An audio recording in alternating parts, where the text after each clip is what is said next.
Have you ever wanted to time travel? Like, step into a portal and be transported to a foreign time. Raise your hand if this applies to you. I know it certainly does for me.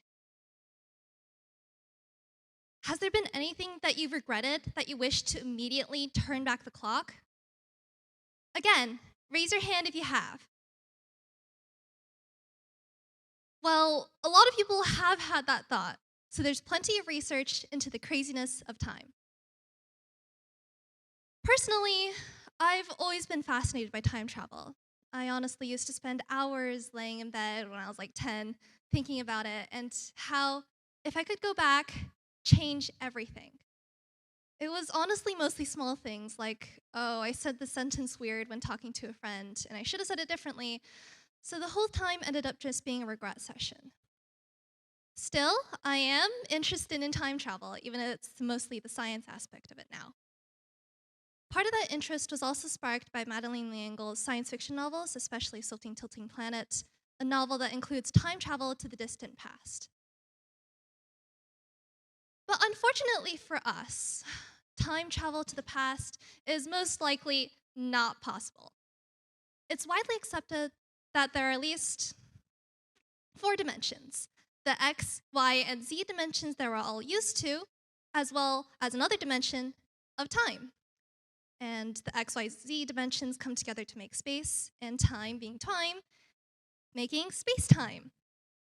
And well, the thing about time is that it's one dimensional. Think of droplets of water dripping down from the ceiling. They don't suddenly go back the other direction. Time is like that, it can only move forwards.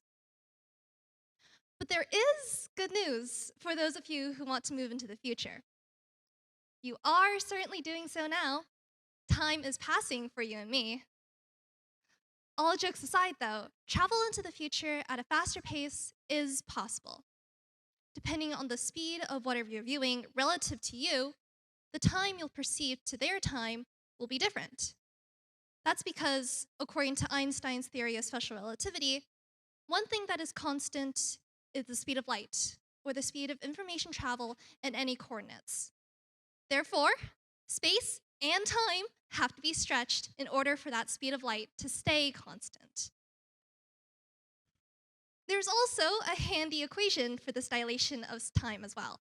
It relates the speed at which you travel, the time you observe, and the time a stationary person would observe.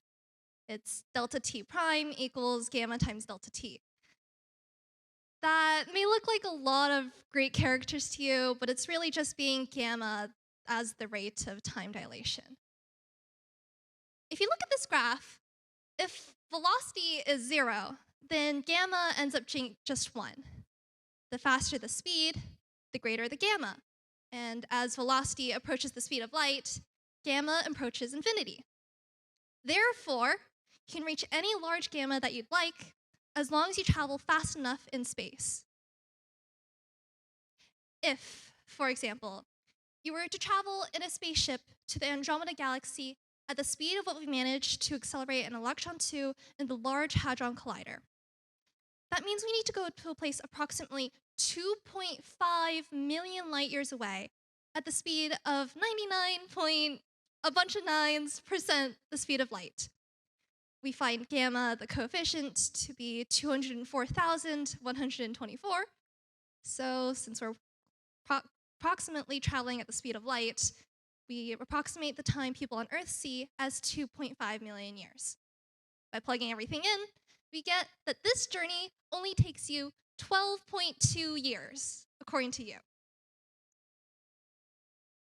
The thing is, it takes a lot of energy to accelerate to those speeds. The Large Hadron Collider takes the equivalent of 1/3 of Geneva, Switzerland, to accelerate teeny, tiny particles. A person is significantly more massive than that. Imagine the amount of energy considering the fact that we have 10 to the 32 times more mass than an electron. That math may have just gone over your head, but the main moral of the story is travel into the future? Yes, that's possible. But the amount of energy it'd take to do that? Quite a lot. So is it feasible right now? No, not really. That's not necessarily a bad thing. In the example I just talked about, Earth would observe your journey to take 2.5 million years, while you would just take 12 years. Let's take a second to think of one thing that you're grateful for. Okay, now imagine if that thing was gone. By the time you got there, everyone you know will have been dead. You wouldn't have anyone left. No family, no friends, your home would be gone, places you see every day. These things don't last millions of years. It'd be amazing to last 200. Modern humans have only lasted for 300,000 years. In 2.5 million years, humanity might not even exist anymore. But heck, just being gone for 1 year could lead to drastic changes. Would you have believed in 2019 that in a year we wouldn't be able to go outside? It truly did feel like we were in a different world in 2019 versus 2021. And imagine if you went really, really fast. For example, if you were a photon traveling at the speed of light, you'd be going so fast that you'd reach the end of the universe in no time at all, literally. The speed of light is the fastest information can travel, so its time would dilate so much that it wouldn't have any time at all. Therefore, if you could travel at the speed of light, you would successfully reach the end of the universe in no time. And that's the end of the universe. If you somehow managed to do that, even more things would be gone. All the stars in the sky would have died out, turned into black holes, and those black holes would also have died. Well, that was pretty depressing. But the present isn't. Not really. As a species, humanity has achieved some pretty amazing things.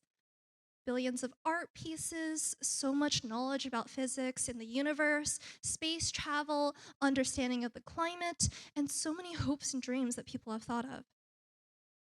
That's honestly really amazing. Besides, even though we can't go back in time, we can still move forward to right our wrongs. Anyone can make a positive impact on the world. Everyone can do some pretty amazing things. And those nightly regret sessions? Yeah, I quit doing those. I'd like to say I'm a lot happier that I am now than I was before. It feels pretty crazy to say, but I'm happier as a teenager than I was as a preteen. Do I still mess up? Yeah, I've fumbled my words several times in this talk already. Do I need to travel back in time to change that? No, I do not. I probably won't even remember where I messed up. No one needs to be perfect. What's important is that we can grow from our mistakes. And unlike traveling back in time, it's 1, feasible, and 2, better for your health. So the next time you regret something, don't think about it. Do something about it. If you said something wrong and know it, apologize. Did something wrong on a math test? Do better next time. Well, also figure it out. Figure out why you did that wrong. Life moves on, time goes on.